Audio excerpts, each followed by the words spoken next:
El nombre completo de esta obra es Ética demostrada según el orden geométrico. Es la más importante de Spinoza y, como su nombre lo dice, en ella se utiliza el método deductivo geométrico para la descripción y explicación de sus principios. La estructura que utiliza Spinoza se sigue a través de definiciones, axiomas, proposiciones, demostraciones y escolios. La justificación del por qué hizo así su obra tiene que ver con la intención de no mezclar nuestras emociones con el objeto que estamos estudiando. Mirar las cosas sin enojo, sin tristeza, sin euforia, solo con el puro intelecto. Estudiar al hombre y a Dios como si fueran teoremas o figuras geométricas nos aproximarían a una verdad que ya está dada y que necesita ser descubierta. Dicho de manera concreta, la ética nos muestra cuál es la esencia de la naturaleza o Dios, cómo funciona y qué lugar ocupa el hombre en él. Dicho esto, vamos a ello. Todo lo real está formado por una única sustancia, causante de todo lo que existe y no causada a su vez por nada. A esta sustancia, Spinoza la llamó Dios, así lo define. Entiendo por Dios a un ser absolutamente infinito, una sustancia constituida por una infinidad de atributos, cada uno de los cuales expresa una esencia infinita. Antes de Spinoza se tenía la creencia de que había muchas sustancias. El mismo Descartes estaba de acuerdo con esto, pues consideró que tanto la mente como el cuerpo eran sustancias diferentes entre sí. Spinoza va a negar esta idea, afirmando que hay una y solamente una sustancia, infinita y eterna, y esta sustancia es Dios. ¿Cuáles son las características de Dios? 1. Dios es completamente dependiente de sí mismo, es decir, no necesita de otra cosa para existir. 2. Dios es indivisible, único, infinito y eterno. Indivisible porque no tiene partes, es un todo. Único porque nada puede concebirse sin él y no hay otro como él. Infinito porque comprende en sí mismo toda la realidad, todo lo que existe. Y eterno porque su esencia implica su existencia. 3. Dios es inmanente, es decir, está en todas las cosas. No puede separarse de ellas porque todas vienen de él. Y 4. Dios posee infinitas características o atributos, de los cuales solo conocemos dos, la extensión y el pensamiento. De los demás atributos nada puede decirse puesto que no los conocemos. A su vez, los atributos derivan en modos. Pero antes de seguir la línea de la ética y hablar de los atributos y los modos de Dios, es importante aclarar que el Dios de Spinoza no está dotado de una personalidad, tampoco tiene voluntad ni intelecto. Pensar que Dios es una persona es reducirlo a un mero concepto antropológico. Dios no crea ni destruye por libre elección, es decir, no tiene una conciencia que diga, esto no me gusta, lo voy a quitar, esto sí me gusta, lo voy a dejar. Cuando Spinoza dice que Dios es causa de sí mismo, quiere decir que Dios es causa de todo, porque todo existe y está en él, pero no obra por voluntad propia, sino por su propia necesidad de existir, dada su esencia infinita. Puede entenderse a Dios como la totalidad del universo, incluyendo las cosas particulares, y estas cosas particulares solo existen porque Dios está en ellas. Retomando el camino por el cual nos lleva Spinoza, es momento de hablar de los atributos. Dijimos que Dios posee muchísimos atributos, aunque solo dos son conocidos por nosotros, la extensión y el pensamiento. Spinoza no da una razón concreta de por qué solo conocemos estos dos atributos, pero puede verse la influencia de Descartes cuando habló de la res extensa y la res cogitans como las dos sustancias existentes. La diferencia es que Spinoza no les da el tratamiento de sustancias, sino de atributos de la única sustancia que existe, que es Dios. Spinoza define atributo como aquello que el entendimiento percibe como la esencia de una sustancia. Esto quiere decir dos cosas. 1. Que los atributos son la esencia de Dios y son lo que permiten su existencia. Y 2. Que captamos la esencia de Dios gracias a nuestro cuerpo y a nuestra mente. Como son expresiones de la esencia de Dios, los atributos son eternos e inmutables, es decir, no cambian ni se transforman. También una cosa importante es que Spinoza les da el mismo nivel de importancia y la misma dignidad. Ninguno es más importante que el otro, puesto que tanto la extensión como el pensamiento son atributos divinos de Dios. Cuando se dice que Dios posee el atributo de la extensión, no quiere decir que Dios tenga un cuerpo, se refiere a la espacialidad. Cuando se dice que Dios posee el atributo del pensamiento, no quiere decir que Dios tenga ideas, se refiere al orden natural de las cosas, la lógica perfecta con la que opera la naturaleza. Los cuerpos y las ideas no son atributos, sino modos de Dios. Los modos son la manifestación de los atributos de Dios. Veamos cómo los define Spinoza. Entiendo por modo las afecciones de la sustancia, es decir, lo que es en otro, por medio de lo cual es concebido. Esto quiere decir que sin Dios y sus atributos, los modos no podrían existir, puesto que los modos están determinados y son consecuencia de los atributos de Dios. Spinoza nos dice que hay dos tipos de modos infinitos y modos finitos. Define a los modos infinitos como la paz de todo el universo, la cual, aunque varíe en infinitos modos, sigue siendo la misma. Los modos infinitos de la extensión son el movimiento y el reposo, y los modos infinitos del pensamiento son el intelecto y la voluntad infinitos. Los modos finitos son las cosas particulares y los fenómenos del universo, por ejemplo, los seres humanos, los animales, las estaciones, los planetas, los ecosistemas, la procreación, los huracanes, las plantas, las galaxias, las ideas, el lenguaje.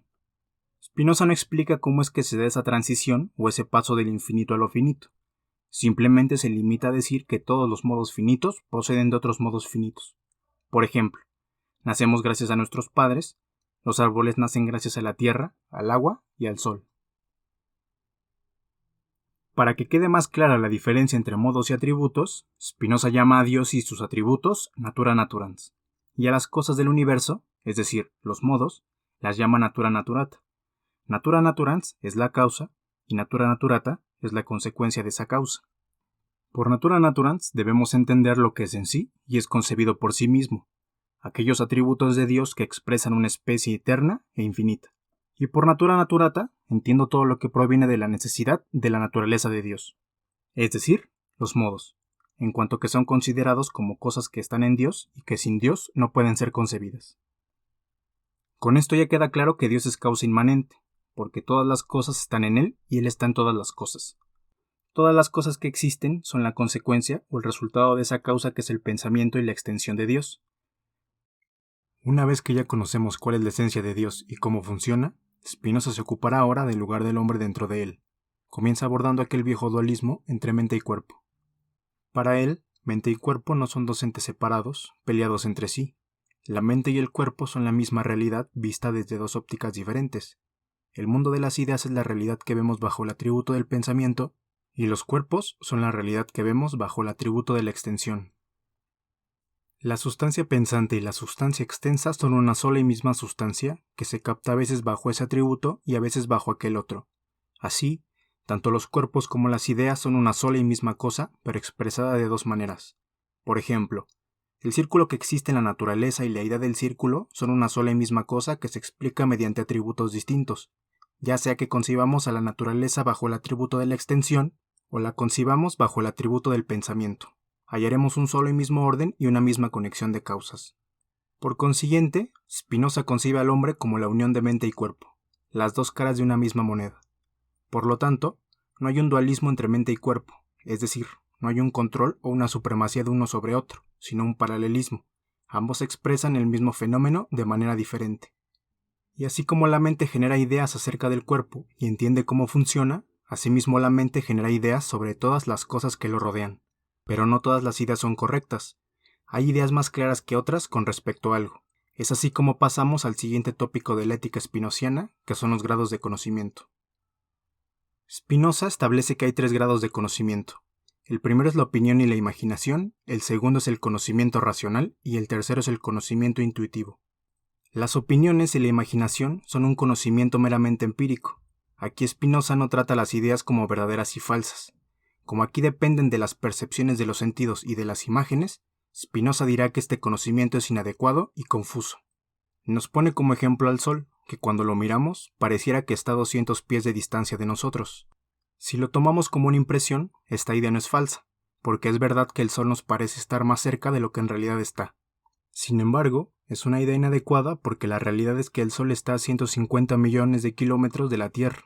La falsedad implica únicamente tomar como real una idea inadecuada. Sin embargo, Spinoza no niega la utilidad de la imaginación, porque gracias a este nivel de conocimiento podemos descubrir cuáles son las cosas útiles para la vida y también aprender ideas generales como la idea del perro o la idea del conejo. El segundo grado de conocimiento, que Spinoza le da el nombre de razón, es el conocimiento propio de la ciencia. Las matemáticas, la física y la geometría son una expresión de este nivel. Sin embargo, estas ideas no pertenecen exclusivamente a los científicos. Spinoza dice que varias de estas ideas deben ser conocidas por todos. A estas ideas las llamó nociones comunes. Por ejemplo, que la Tierra es redonda, que gira sobre su propio eje y eso permite el día y la noche, que gira alrededor del Sol y eso permite las estaciones. Nociones comunes de aritmética y anatomía. Además, nociones acerca del tiempo, la distancia, el peso, la densidad, el movimiento o la gravedad. Si el primer grado de conocimiento posee ideas inadecuadas, el segundo grado posee ideas adecuadas. La razón capta las ideas con claridad, sus causas y las conexiones que tienen con otras ideas. El tercer y último grado, el conocimiento intuitivo, procede de una idea adecuada de los atributos de Dios al conocimiento adecuado de la esencia de las cosas. Así pues, cuanto más ha progresado uno en esta clase de conocimiento, más consciente es de sí mismo y de Dios. Por lo tanto, más perfecto y bienaventurado es. Se trata de una visión de todas las cosas en la visión misma de Dios. Cuando el hombre alcanza el tercer grado de conocimiento, comprende que las cosas no son contingentes, es decir, que debieran existir o no, sino necesarias. Considerarlas necesarias es considerarlas eternas, contemplarlas como las contempla Dios. Spinoza concluye el tema de los grados de conocimiento diciendo que la verdadera realidad de las cosas no es como nos las presentan la imaginación o las opiniones, sino como nos las presenta la razón y el intelecto. Creer que Dios, en su infinito amor y su infinita compasión, creó al hombre aparte, a su imagen y semejanza, y que todas las cosas del mundo están para ayudarlo, y que el hombre tiene la voluntad de decidir qué sirve y qué no, es caer en un error de la imaginación. Para Spinoza, el ser humano está determinado de la misma manera en que están determinadas todas las cosas. Es solo un eslabón de una cadena infinita de causas. De ninguna manera se le puede atribuir al hombre algún tipo de libre albedrío o voluntad libre. El hombre no es una excepción de la naturaleza, es parte de ella, y como tal, está sometido a sus leyes. Por ejemplo, el hombre no es libre de crearse una propia naturaleza, no es libre de no tener hambre, de no tener sed, de no enfermarse, de no envejecer, de no morir. El hombre cree que es libre porque puede tomar agua si le apetece, pero no es libre de satisfacer su sed con agua salada o con lejía, pues su cuerpo no lo soportaría. El hombre cree que es libre porque puede tomar una fruta y saciar su hambre, pero no es libre de saciar su hambre con una planta venenosa o con un pedazo de madera. Con esto, Spinoza nos dice que el hombre está determinado por su propia necesidad. La mente humana es un modo que ya está determinado por el atributo del pensamiento. Por lo tanto, no puede ser causa libre de sus acciones, es decir, no tiene la facultad absoluta de querer y no querer, sino que está determinada a querer esto o aquello. Ajustando esta definición a los ejemplos que mencioné, el hombre no tiene la facultad de comer o no comer, sino que está determinado a comer esto o aquello. La verdadera libertad, dice Spinoza, radica en conocer esa conexión de causas que hacen posible que el universo siga existiendo. Comprender que ninguna de estas causas es contingente, sino necesaria, y ajustarse a ese orden perfecto de la naturaleza. Quizás algunos de ustedes pueden llegar a pensar, ¿pero cómo puede decir Spinoza que todo es necesario? ¿Son necesarios los terremotos, los huracanes, las enfermedades, los depredadores y todas esas cosas que nos hacen daño? En efecto, para Spinoza todo es necesario, porque todo lo que existe es una expresión de Dios, no hay cosas buenas ni malas. Las palabras bueno y malo no son más que puntos de vista meramente humanos. Decimos que ciertas cosas son malas porque no nos gustan o nos afectan, y decimos que ciertas cosas son buenas porque nos gustan o nos benefician. Por ejemplo, imagina que un día te despiertas con la noticia de que uno de tus amigos fue atacado por un oso en el bosque. Probablemente dirías que los osos son malos y asesinos y sentirías el impulso de querer ir a matarle. Spinoza nos dice que tanto el bien como el mal no existen por sí mismos en las cosas, sino que son nociones que se forma el hombre al comparar las cosas de la naturaleza consigo mismo. Spinoza también te diría que no tengas sentimientos de odio y de venganza hacia el oso, pues este no es ni bueno ni malo, solamente está obedeciendo a la propia potencia de su naturaleza, a su propia necesidad de conservarse a sí mismo. A esta potencia que tienen todas las cosas de conservarse a sí mismas, Spinoza la llama conatus. Spinoza define al conatus de esta manera: cada cosa, en cuanto esté en ella, se esfuerza por perseverar en su ser. Todas las cosas de la naturaleza poseen su propio conatus, desde el grano de arena más pequeño hasta nuestro gran sistema solar, desde el ser vivo más pequeño hasta el más grande. El conatus es la fuerza vital que les permite afianzarse dentro de su entorno y seguir perfeccionándose. Siendo tan importante, Spinoza nos dice que el conato con el que cada cosa se esfuerza en perseverar en su ser no es nada más que la esencia de la misma. Dicho de otra manera, el conatus es la potencia que tienen todas las cosas de la naturaleza para conservar su propia existencia. Sin embargo, esta potencia no es estática ni vive en un estado de reposo permanente. Fluctúa y se mueve de arriba a abajo debido a los efectos que produce la interacción entre las diferentes cosas de la naturaleza. El hombre, siendo parte de la naturaleza, también posee su propio conatus, es decir, también posee su propia potencia para conservarse a sí mismo. Y al igual que el conatus de las demás cosas de la naturaleza, tampoco es estática, sino variable. El mundo es un vaivén de cosas que afectan el conatus del hombre, tanto de manera positiva como negativa.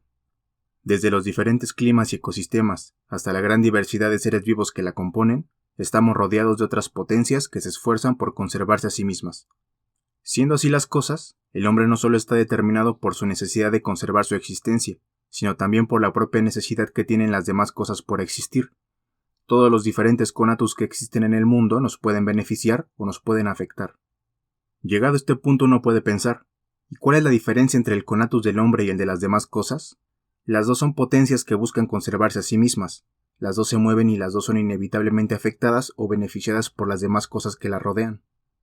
Spinoza nos dice que lo único que distingue el conatus del hombre al de las demás cosas es que el ser humano es consciente de su conatus, es decir, es consciente del esfuerzo que hace por conservarse a sí mismo. A esta conciencia que tenemos de conservar nuestra existencia, Spinoza le va a dar el nombre de deseo. El deseo es importantísimo dentro del pensamiento de Spinoza, pues representa la esencia misma del hombre.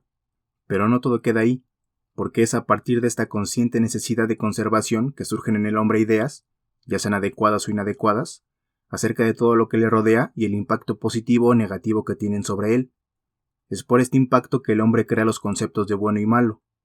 Si recuerdan el video anterior, puse el ejemplo de un oso que atacó a una persona en el bosque. Este acto puede generar rencor, repulsión, sed de venganza y odio celoso. Pero no es que el oso sea malo, simplemente está siguiendo su propio conatus. Igual podemos decir lo mismo de otros animales salvajes, los desastres naturales, las enfermedades y demás cosas que consideramos malas. Ahora, acabo de decir hace un momento que actos como el ataque de un oso pueden generar rencor, repulsión, sed de venganza y odio. Esto quiere decir que tanto la mente como el cuerpo del hombre van a percibir todos esos sube y baja de su potencia. Spinoza le va a dar el nombre de afectos a estos altibajos. Spinoza define los afectos como las afecciones del cuerpo, con las que se aumenta o disminuye, favorece o perjudica la potencia de actuar de ese mismo cuerpo, y al mismo tiempo, las ideas de esas afecciones. Esto quiere decir que el cuerpo humano expresa el aumento y la disminución de su potencia a través de sus afecciones, es decir, a través del deseo, del placer y del dolor, del miedo y del valor, de la envidia y de la compasión, de la ambición y de la generosidad, de la alegría y de la tristeza, etc. Los afectos son la clara muestra del poder y la influencia que tiene nuestro entorno sobre nosotros. Es imposible salir ileso de la existencia de los demás seres humanos y de las demás cosas. Antes de entrar de lleno al análisis de los afectos, es importante decir que Spinoza va a estudiarlos como si se tratara de las líneas, los puntos o los planos que conforman un cuerpo geométrico. Con esto, lo que busca es comprender y explicar la naturaleza del hombre. A través de este análisis, Spinoza va a demostrar que las afecciones no se deben a una carencia o a la debilidad y fragilidad humanas, sino a la potencia misma de su naturaleza, a su conatus. Estudiar la naturaleza humana sin emociones ni sesgos morales permitirá descubrir de una manera real y efectiva los efectos que tienen sobre nosotros los afectos en nuestro comportamiento y en nuestra vida. Spinoza divide los afectos en dos: afectos activos o acciones y afectos pasivos o pasiones. La diferencia entre ambos tiene que ver con el hecho de que, cuando tenemos una idea adecuada de nuestros afectos, actuamos. En cambio, cuando tenemos una idea parcial o inadecuada de nuestros afectos, padecemos. Las acciones incrementan nuestro conatus, mientras que las pasiones lo disminuyen. En realidad, su teoría de los afectos es un paralelismo de su teoría del conocimiento. A las opiniones y a la imaginación le corresponden las pasiones. Ambas surgen de ideas inadecuadas de la realidad. A la razón le corresponden las acciones, pues ambas surgen cuando el hombre posee ideas adecuadas. y a la intuición le corresponde el amor intelectual de Dios. Ambas surgen cuando el hombre contempla la realidad como la contempla Dios, es decir, bajo un velo de eternidad. Este último lo veremos al final. Del apetito consciente que tiene el hombre de conservarse a sí mismo, es decir, del deseo, nacen otras dos afecciones primarias, la alegría y la tristeza. De estos tres afectos surgen todos los demás. La alegría es definida por Spinoza como la pasión por la que la mente pasa a una perfección mayor, y la tristeza como la pasión por la que la mente pasa a una perfección menor. Si se dan cuenta en la definición de alegría y tristeza, Spinoza utiliza el término pasión y no el término de afecto. Esto quiere decir que en un principio la alegría y la tristeza son dos afectos pasivos que parten de una idea inadecuada o parcial de la realidad, y parten de una idea inadecuada porque surgen de factores externos y de nuestra imaginación. Aunque la alegría al principio es una pasión o un afecto pasivo, es a través de ella que el hombre puede llegar a la virtud. La alegría puede pasar de ser un afecto pasivo a un afecto activo y poseer ideas adecuadas de esos factores externos. Si tenemos el conocimiento adecuado y racional de las cosas que nos rodean, podemos potenciar nuestro ser y afianzarnos dentro de la naturaleza, pasando de una alegría pasiva y mutilada a una alegría activa y completa. En el caso de la tristeza, esta nunca deja de ser una pasión o un afecto pasivo. Jamás podrá conducirnos a la virtud porque lo único que potencia es nuestra ignorancia y con ella nuestra vulnerabilidad. Algunos afectos que nacen de la alegría son el amor, la inclinación, la devoción, la esperanza, la seguridad, la misericordia. Y algunos afectos que nacen de la tristeza son el odio, el miedo, la desesperación, la insatisfacción, el menosprecio, la envidia. Del deseo surgen los impulsos y los apetitos. En conclusión, los afectos activos o acciones aumentan nuestra potencia de actuar, puesto que parten de ideas adecuadas de la realidad que nos permiten conocer la naturaleza y afianzarnos dentro de ella. Por el contrario, los afectos pasivos o pasiones parten de nuestras opiniones y de nuestra imaginación, por lo que generan ideas inadecuadas de la realidad, generan ignorancia y ponen en riesgo nuestra existencia.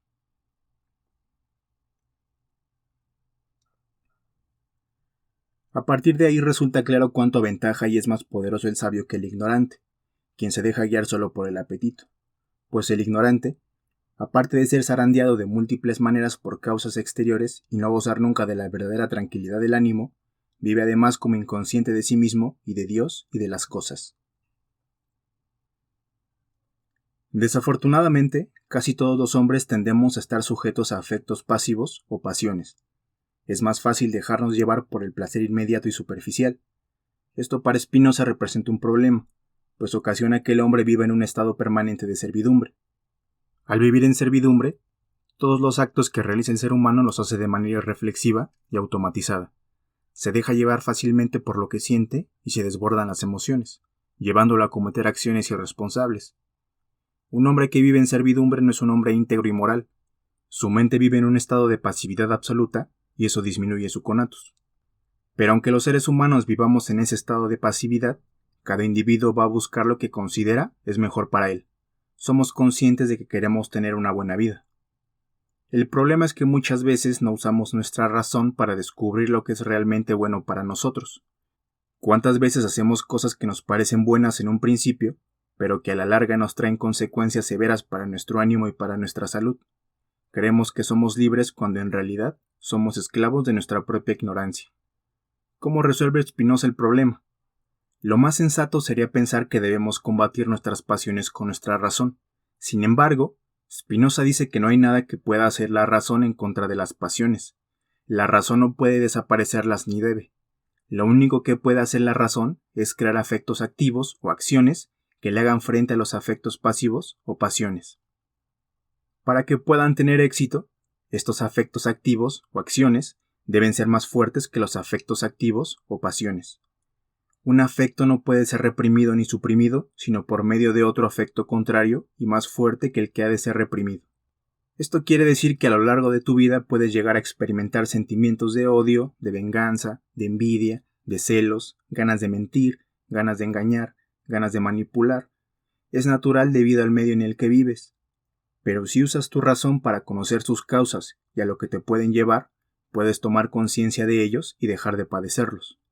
No padecer tus pasiones te permitirá actuar de manera íntegra ante cualquier situación que te ponga la vida. Dicho por Spinoza, solo conociendo las causas de nuestras pasiones es que podemos convertirlas en acciones. En ese sentido, es muy importante señalar que el papel de la razón no consiste en eliminar las pasiones, radica en conocerlas y en comprender sus causas. Conocer nuestras pasiones implica salir de su esclavitud y liberarnos de ellas. Por otra parte, la razón no está peleada ni con la naturaleza humana ni con la naturaleza en general. La razón no va a actuar en contra de la naturaleza. Lo que busca es comprenderla para poder adaptarnos de la mejor manera posible a ella. La razón va a moderar nuestras pasiones, no va a eliminarlas. Vivir de un modo razonable tiene que ver con el hecho de hallar aquello que nos es útil para perfeccionarnos a nosotros mismos y afianzar nuestra existencia. El regalo que recibimos por vivir bajo la guía de la razón es el conocimiento. El conocimiento nos libera del estado de servidumbre en el que vivimos y nos acerca a la libertad y a la felicidad suprema. La conclusión de Spinoza es simple y directa. La libertad del hombre se obtiene a través del conocimiento que éste tiene de él y de lo que le rodea. Si un esclavo es aquel que no tiene ni idea de lo que hace ni por qué lo hace, un hombre libre es aquel que sabe lo que es bueno para él y se esfuerza en encontrarlo.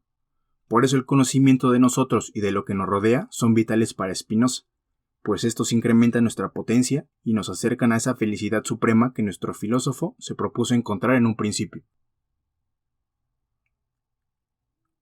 Como vimos en el primer video, Dios es la naturaleza, por lo que se encuentra en todas las cosas. Cuanto mayor conocimiento tengamos de todas las cosas, mayor conocimiento tendremos de Dios. Y cuanto mayor conocimiento tenga el hombre de Dios, más virtuoso será. El mayor bien de la mente es el conocimiento de Dios, y la mayor virtud de la mente es conocer a Dios. Spinoza dice que Dios está en todas partes. Basta con abrir los ojos para poder contemplarlo y conocerlo. Si nos esforzamos en conocer de una manera desinteresada la conexión de causas que hacen posible nuestra realidad y nuestra existencia, mayor es el amor que le tenemos a Dios. Pero este amor no es un amor pasional, sino racional. Por eso Spinoza le llama el amor intelectual a Dios. El amor de Dios por los hombres y el amor intelectual de los hombres a Dios son una misma cosa. Es a través de este amor intelectual a Dios como el ser humano puede experimentar la felicidad más grande, la felicidad suprema, pues ve las cosas como las ve Dios, es decir, eternas, necesarias y perfectas. La conclusión de la ética es que la mayor alegría o felicidad que puede tener el ser humano es la de entender, comprender cómo está estructurado Dios, es decir, cómo están estructuradas todas las cosas que existen. La verdad está ahí frente a tus ojos. Conócete a ti mismo y a todas las cosas que te rodean. Espero que les haya gustado este video. Nos vemos en la próxima.